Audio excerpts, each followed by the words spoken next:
Olá, queridos alunos e alunas! Hoje eu trouxe um projeto novo para vocês. Nós vamos resolver, na aula de hoje, questões de direito constitucional do último exame da OAB, o exame 44.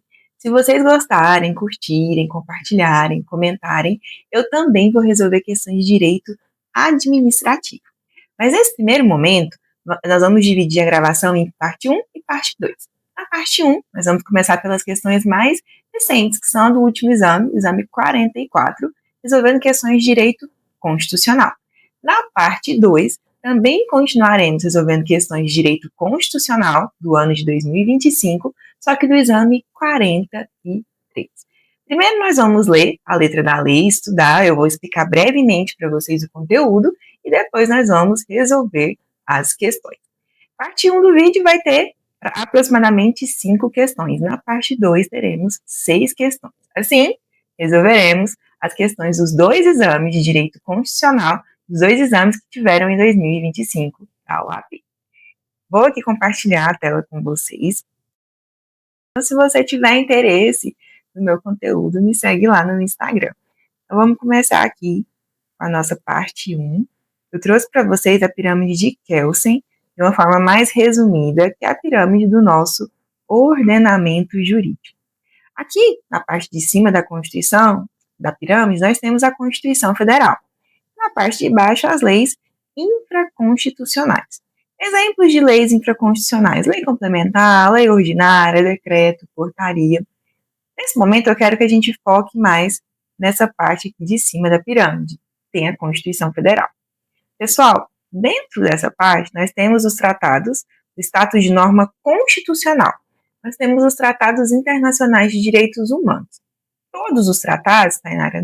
Não são todos os tratados. Somente aqueles aprovados com o mesmo rito das emendas constitucionais. 2 sessões, 2 vezes em cada casa do Congresso Nacional, pelo quórum de 3/5 dos seus membros. Esses terão o status de norma constitucional. Os outros tratados não, estarão abaixo. Norma originária e norma derivada. O que é isso, Tainara? Norma originária é aquela norma da própria Constituição Federal, da nova Constituição Federal, que rompe com o ordenamento jurídico anterior. Então, a originária é aquela norma que ela é ilimitada, traz uma nova Constituição. A norma derivada é aquela que altera a Constituição Federal em vigor. Por exemplo, um exemplo de norma derivada são as emendas constitucionais. Não tem hierarquia entre norma originária e norma derivada. As duas têm o status de norma constitucional. Trouxe para vocês também norma materialmente constitucional e norma formalmente constitucional. Material, pessoal, quer dizer que o normativo, ele traz um assunto ali, que é um assunto da própria Constituição, como, por exemplo, direitos fundamentais, organização do Estado. Então, são assuntos, matéria constitucional. Então, essa é a norma materialmente constitucional. Trouxe até um exemplo aqui para vocês, olha só. Artigo 5º da Constituição. Todos são iguais perante a lei, sem distinção de qualquer natureza, garantindo-se aos brasileiros e aos estrangeiros residentes no país a inviolabilidade do direito à vida, à liberdade, à igualdade, à segurança e à propriedade. Então, aqui a gente tem uma norma materialmente constitucional. O conteúdo dela é um conteúdo de norma constitucional. Quando a gente fala de norma formalmente constitucional, significa que o conteúdo dela não trata de um assunto constitucional. Porém, ela foi aprovada pelo mesmo rito da norma materialmente constitucional. Então, a forma dela torna ela uma norma constitucional, apesar do assunto ali discutido não ser um assunto constitucional. Trouxe como exemplo o artigo 242, parágrafo 2º da Constituição Federal. Olha só. O Colégio Pedro II, localizado na cidade do Rio de Janeiro, será mantido na órbita federal. Simplesmente falando aqui que o colégio localizado no Rio de Janeiro vai ser mantido na órbita federal. Não é um assunto que a matéria é constitucional, mas como ele passou pelo mesmo rito da outra norma, ele também é considerado, também um normativo considerado constitucional, só que formalmente constitucional. Vamos iniciar aqui a análise da nossa primeira pergunta. A partir da análise do conflito entre normas constitucionais originárias, então a gente tem um conflito aqui de normas constitucionais originárias. Em uma relação processual, ambas válidas e vigentes, João, advogado do autor, sustentou que a norma X, por ser sobre a perspectiva conteudística materialmente constitucional, então a norma X ela é materialmente constitucional. Deve ter preponderância sobre a norma Y. Então, ela deve sobrepor a norma Y, pessoal. Pois esta última versa sobre a matéria que não é própria, versa sobre matéria que não é própria de uma Constituição, sendo considerada norma constitucional apenas sobre o prisma da forma. Então, João diz que a norma X deve sobrepor a norma Y, porque a norma X é materialmente constitucional e a norma Y ela é apenas formalmente constitucional. Pedro, advogado da parte adversa, não concorda com a análise de João. Se opõe, afirmando que, sob uma perspectiva normativa e hierárquica, a discussão não possui sentido, já que, primeira vista, ambas as normas possuem a mesma hierarquia no âmbito do ordenamento jurídico. Sob a perspectiva apresentada, segundo a visão jurídico-constitucional brasileira, assinale a afirmativa correta. Pessoal, foi isso que a gente viu aqui. A norma originária e a norma derivada, elas têm aqui, e a norma materialmente e formalmente constitucional, elas têm o mesmo status de norma constitucional, ela não tem uma hierarquia entre uma e outra. Então vamos às alternativas.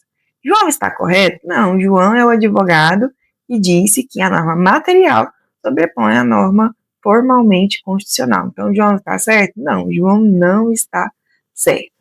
Pois as normas constitucionais, na perspectiva meramente formal, possuem, à primeira vista, status legal e, portanto, hierarquia inferior àquelas materialmente constitucionais. Não, ele não está correto e a norma formal ela não é hierarquicamente inferior às normas constitucionais, materialmente constitucionais.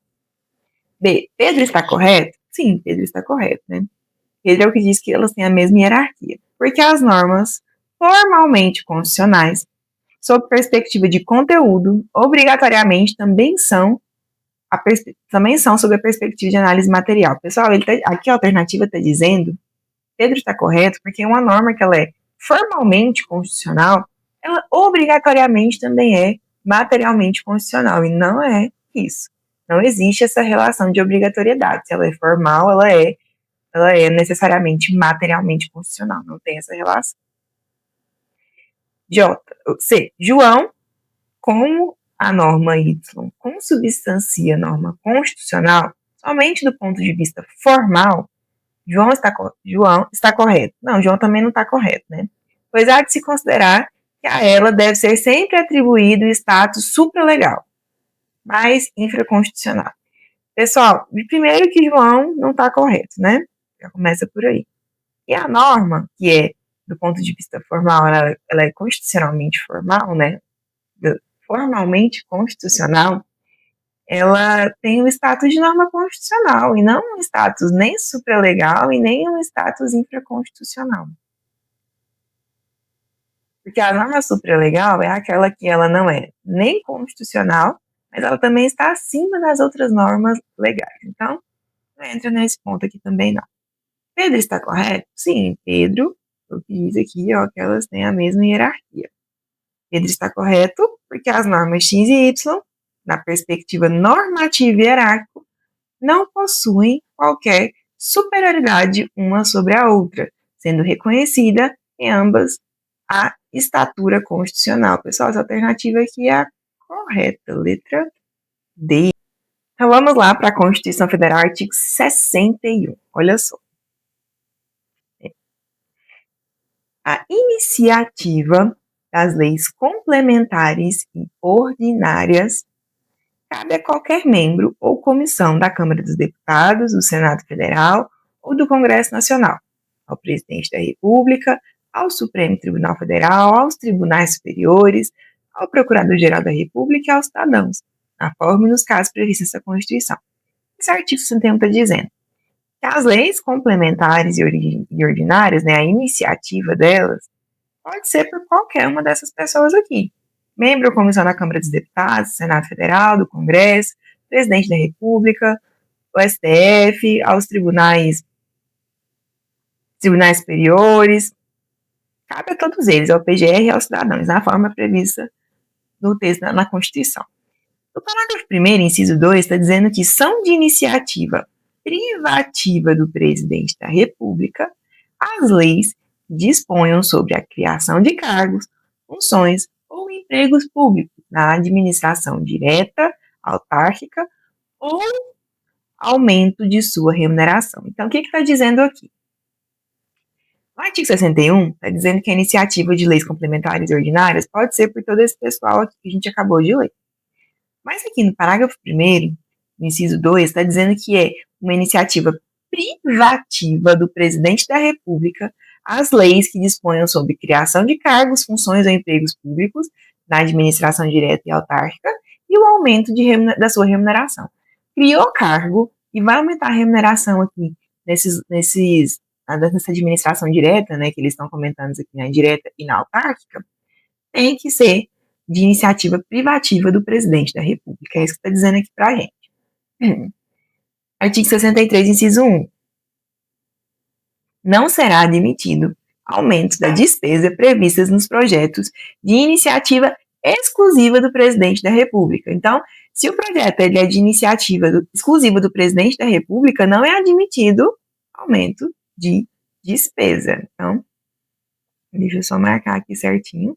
Se for de iniciativa do presidente da República, não é permitido aumento de despesa nos projetos de iniciativa exclusiva do presidente da República. Então, vamos resolver nossa questão 2.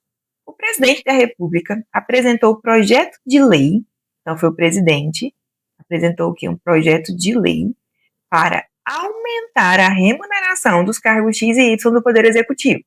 Durante a tramitação na Câmara dos Deputados, foi aprovada uma emenda parlamentar que estendeu esse aumento para os cargos W e X.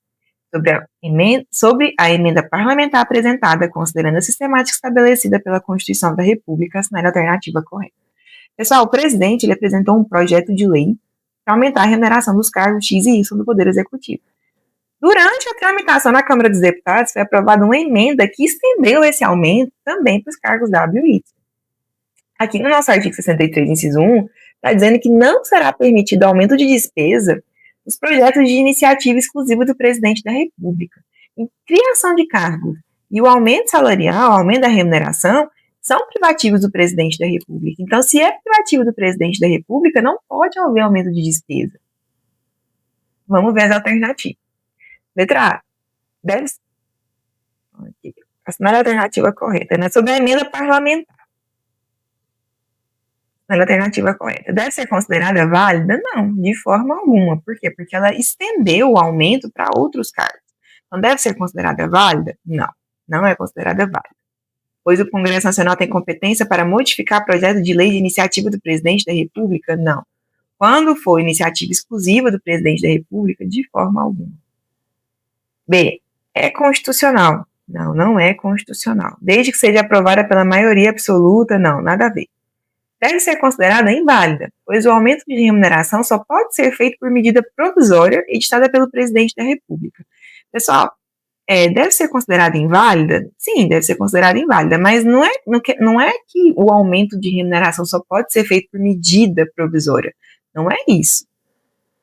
Não é esse o motivo do erro, né? Pode ser por emenda, mas a gente está dizendo que o erro da questão é aonde é que houve a extensão para os outros cargos, né? Porque lá, vamos voltar aqui para vocês verem, ó, a tramitação da Câmara dos Deputados não é local, esse tipo de assunto não é um momento para eles estenderem para outros cargos, eles não têm competência para isso.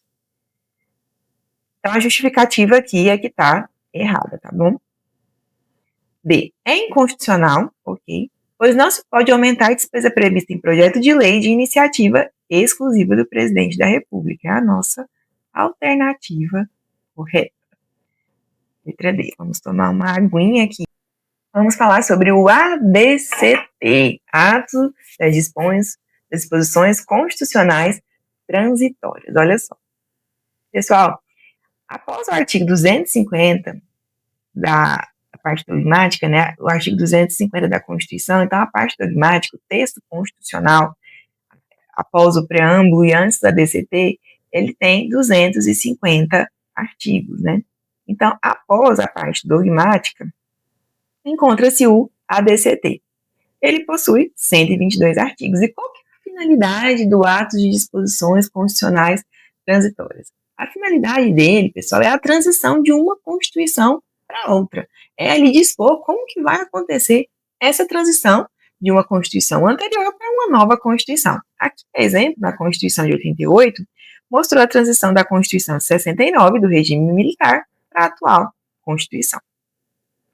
O que eu quero dizer para vocês também, pessoal, é que o ADCT, ele tem uma validade jurídica. Ele obriga a fazer ou não fazer. Eles são verdadeiras normas constitucionais. Então, se eles são normas constitucionais, eles podem ser submetidos ao controle de constitucionalidade e eles podem ser emendados. Mas aí pode surgir uma dúvida na cabeça de vocês. Se o ADCT são os ato das disposições constitucionais transitórias, está transitando de um momento de transição de uma Constituição para outra, ele não teria uma eficácia exaurida? Já não acabou a eficácia dele? Não, pessoal, a eficácia jurídica ainda existe em alguns casos. Algumas normas lá, alguns artigos, têm realmente a eficácia exaurida, como, por exemplo, a revisão da Constituição nos 5 anos, próximos 5 anos, do dia que foi que ela entrou em vigor. Isso é uma eficácia exaurida, já passou, 5 anos foi em 1993, então a gente já está em 2025, é uma eficácia exaurida. Porém, tem algumas normas lá, outras também são temporárias, né, que falam dependente de um prazo, 18 meses após a vigência, então, essas também já acabaram já não têm eficácia. Porém, tem outras normas lá que têm eficácia e validade até hoje, eficácia normativa até hoje. E essas normas, inclusive, podem ser emendadas e podem ser usadas como critério de controle de constitucionalidade. Então, tem algumas normas de eficácia exaurida? Tem, no ADCT. Mas tem algumas normas, outras normas que estão vigentes ainda e podem ser usadas como critério para controle de constitucionalidade, inclusive podem ser emendadas. Além disso, eu queria trazer para vocês que a Constituição ela é formada do preâmbulo, aquela parte inicial do texto propriamente dito e do ADCT. Então, esses 3 itens aqui, o preâmbulo, que é o comecinho, o texto propriamente dito da Constituição, que fala sobre direitos constitucionais, estrutura do Estado, organização dos poderes, e o ADCT, que está após os 250 artigos, os 3 compõem a Constituição Federal. Partindo desse ponto, vamos resolver nossa terceira questão. No estado Sigma, foi promulgada a Lei Estadual X/2024. Ela aborda a matéria de direito financeiro. Não teve uma lei estadual. Ocorre que os dispositivos desse diploma normativo entram em conflito com normas do ADCT. Então, os dispositivos da lei estadual, eles entram em conflitos com as normas do ADCT. E ainda produzem seus efeitos naturais, então as normas que ainda estão em vigor. O presidente do partido político Delta, o deputado federal João Silva, sem possuir conhecimentos jurídicos, resolve consultar você, como advogado, para saber se poderia questionar a constitucionalidade das normas da lei estadual. Ele quer saber se ele pode questionar a constitucionalidade das normas da lei estadual por afrontamento às normas do ADCT. Assinale a opção que indica a resposta correta à consulta formulada. Pessoal, então, a lei estadual, os dispositivos dela afrontam, entram em conflito com a ADCT, com as normas que ainda estão em vigor da ADCT. Sendo assim, o ADCT, aqui a gente tem um controle de constitucionalidade. Por quê? Porque a norma, as normas do ordenamento jurídico, elas têm que ser constitucionais, elas não podem ser contra a Constituição. E o ADCT, ele faz parte da Constituição, ele é uma norma constitucional. Então, se tem dispositivos aqui que estão em conflitos com a ADCT, esses dispositivos, eles podem ser declarados inconstitucionais. Vamos ver as alternativas, os dispositivos da Lei Estadual X de 2024. Alternativa A. Embora federais, as normas da ADCT possuem hierarquia legal. Hierarquia legal. Razão pela qual não poderia haver controle de constitucionalidade, mas controle de legalidade. Não, pessoal. Aqui, deixa eu até trocar a caneta aqui, cor vermelha. Elas não têm hierarquia legal. O ADCT, ele tem status de norma constitucional e não é controle de legalidade, é controle de constitucionalidade. Então, a alternativa está errada.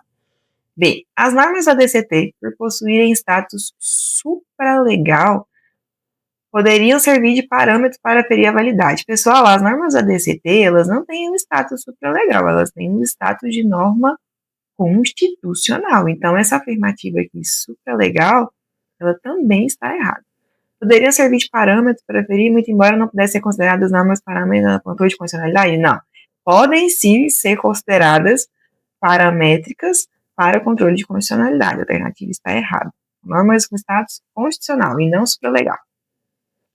Alternativa C. Na medida em que as normas da DCT têm estatura constitucional, pode ser proposta uma ação direta de inconstitucionalidade DI para que seja reconhecida a inconstitucionalidade da norma estadual X de 2024. Pessoal, a alternativa aqui, para mim, é a correta. Vamos ler a C? A DCT possui natureza legal? Não.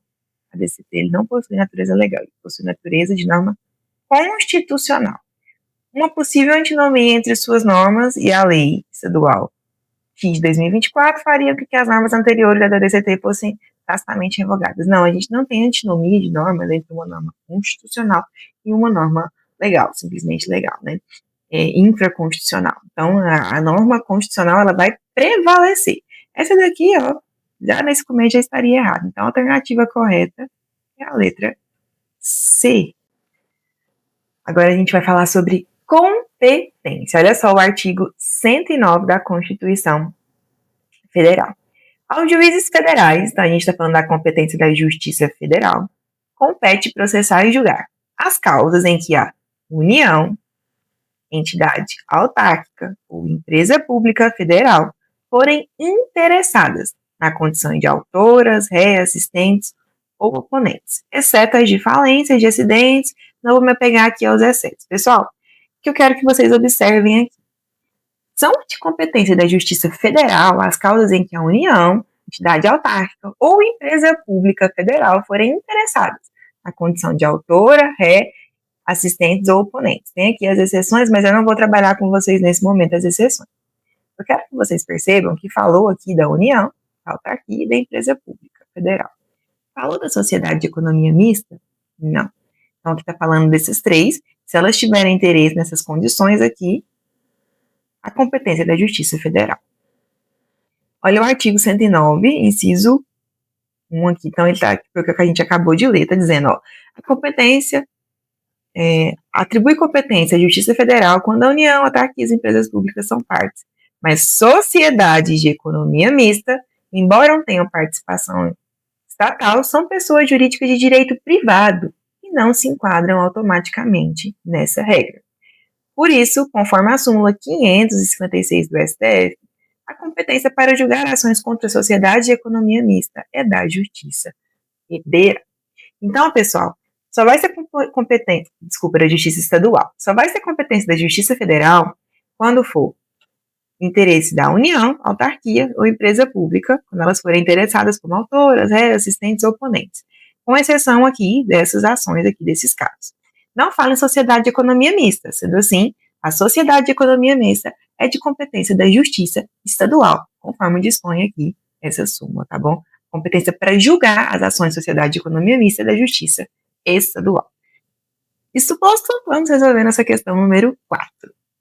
Um consumidor, cliente de instituição financeira constituída sob a forma de Sociedade de Economia Mista Federal, teve seu nome negativado indevidamente em um cadastro de devedor. Por essa razão, procurou você, na qualidade de advogado, para saber se seria possível ingressar, de acordo com a Constituição da República, com uma ação de responsabilidade civil em face da referida instituição no âmbito da Justiça Federal.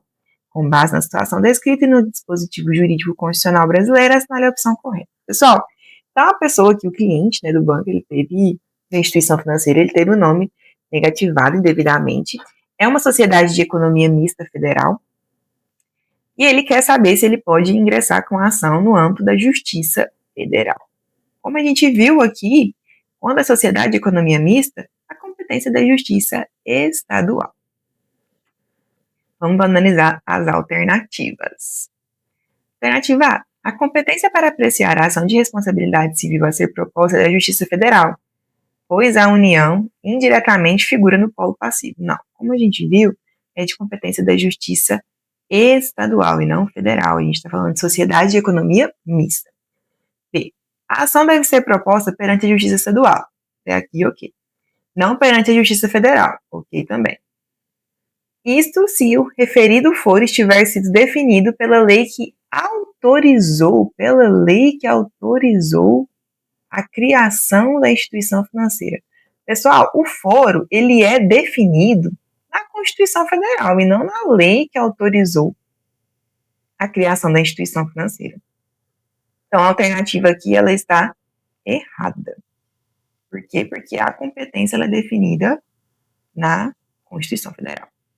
C. Por se tratar de sociedade de economia mista federal, a competência originária para apreciação da ação de responsabilidade civil é do TRF? Não, gente, não é do TRF, não. Tá errada também. Eu fazendo linha é ótimo, né? D. A despeito de possuir a União, independentemente de possuir a União como seu sócio majoritário, a ação de responsabilidade civil em face da instituição financeira deve ser proposta na Justiça Estadual. É a nossa alternativa correta. Como vocês podem ver. Vou tomar uma água aqui. Está chegando já a nossa quinta e última questão dessa parte 1 do vídeo. Olha, eu espero que vocês estejam gostando bastante, tá bom? É a primeira vez que eu tô gravando esse tipo de conteúdo para a OAB e eu tô gostando, eu gostei muito. Eu espero que vocês também estejam partilhando da mesma emoção que eu. Então vamos aqui para o nosso próximo conteúdo. Artigo 198, parágrafo 2º da Constituição Federal. Olha só. Deixa eu trocar minha canetinha. A União, os estados, o Distrito Federal e os municípios aplicarão anualmente em ações e serviços públicos de saúde recursos mínimos derivados da aplicação de percentuais calculados sobre. Não vamos ler os percentuais, porque nesse momento aqui não vai ser nosso objeto de estudo. O que eu quero que vocês observem? A União, os estados, o Distrito Federal e os municípios, eles vão aplicar anualmente em ações e serviços públicos de saúde um recurso mínimo. Então, anualmente, eles vão aplicar o recurso mínimo nas ações e serviços públicos de saúde. Olha o que diz o artigo 199, parágrafo 2º. É vedada a destinação de recursos públicos para auxílios ou subvenções a instituições privadas com fins lucrativos. Ou seja, eles vão destinar anualmente recursos para a saúde, só que é vedada a destinação de recursos para entidades, para instituições privadas com fins lucrativos. Então, eu quero ressaltar aqui que é privada com fins lucrativos. Seguindo, vamos ler aqui a nossa questão 5. Após diversos indicadores de qualidade da saúde evidenciarem que, entre todos os estados da federação, o estado Delta é aquele que oferta o pior serviço de saúde à sua população, o governo desse estado prometeu elevado investimento público na área. Então, ele prometeu elevado investimento na área de saúde, porque o estado está crítico em relação à saúde. Ele assegurou que iria trabalhar junto à Assembleia Legislativa no sentido de aumentar a dotação orçamentária. Então, o governador ele disse assim que ia aumentar a dotação orçamentária dos hospitais públicos estaduais, como também auxiliar financeiramente os hospitais privados que comprovassem, por vias fidedignas, que sua margem de lucro estaria sendo insuficiente para investir em uma melhor qualidade no atendimento. Pessoal, olha só, ele quer investir, ele vai aumentar a dotação orçamentária dos hospitais públicos estaduais. Ok. Hospitais privados que comprovem que sua margem de lucro não está sendo suficiente. Pessoal, se tem margem de lucro, tem fins lucrativos. É uma instituição privada com fins lucrativos. Ele não pode, o governador, ele não pode destinar recurso para esses hospitais privados, que tem o quê? Que tem fins lucrativos. Sobre o posicionamento do governador, segundo a perspectiva jurídico-constitucional, assinale a alternativa correta. Vamos ver as alternativas. Alternativa A. Ele poderá cumprir a sua promessa? Não, ele não poderá. Ele não pode destinar recurso público para hospitais privados com fins lucrativos. Contando que não ultrapasse o percentual máximo gasto. Não, está errado. Ele poderá promover a política de saúde indicada, porque como chefe do Poder Executivo do ente federado autônomo, é ele quem determina as ações do governo. Não, pessoal, ele deve respeitar a Constituição Federal. Apesar dele ser governador, dele ter inclusive uma Constituição estadual, essa deve respeitar a Constituição Federal da República Federativa do Brasil, que dispõe que não pode. C. Ele não está autorizado a destinar recursos públicos para auxiliar hospitais privados que possuam as características explicitadas no caso narrado. Hospitais privados que têm fins lucrativos. Realmente, ele não está autorizado, a Constituição não permite. Essa é a nossa alternativa correta. Vamos ver a D. Ele não poderá concretizar sua promessa, já que a matéria orçamentária em temas relacionados a cuidado e a defesa da saúde é de competência exclusiva da União. Pessoal, aqui sobre essa competência exclusiva da União, queria dizer para vocês que a matéria relacionada à saúde, ela não é de competência exclusiva da União. A gente já tem a alternativa correta, é a letra C, e eu trouxe um adendo aqui para vocês. Olha só. Artigo 23, inciso 2 da Constituição Federal. É competência comum da União, dos Estados, do Distrito Federal e dos municípios cuidar da saúde, assistência pública, da proteção e garantia das pessoas portadoras de deficiência. Em outro momento que cita também que não é exclusiva da União a saúde, o artigo 24, inciso 12. Compete à União, aos Estados e ao Distrito Federal legislar concorrentemente sobre previdência social, proteção e defesa da saúde. Então, a gente está vendo aqui outros casos em que a saúde é competência também aqui dos outros entes aqui políticos. Então, não. Então, das outros entes aqui é de... Então, não. Nesse caso aqui, não é competência de matéria exclusiva da União. Pessoal, agradeço você que está até aqui comigo. Obrigada. Espero que você tenha gostado. É o meu primeiro vídeo resolvendo questões da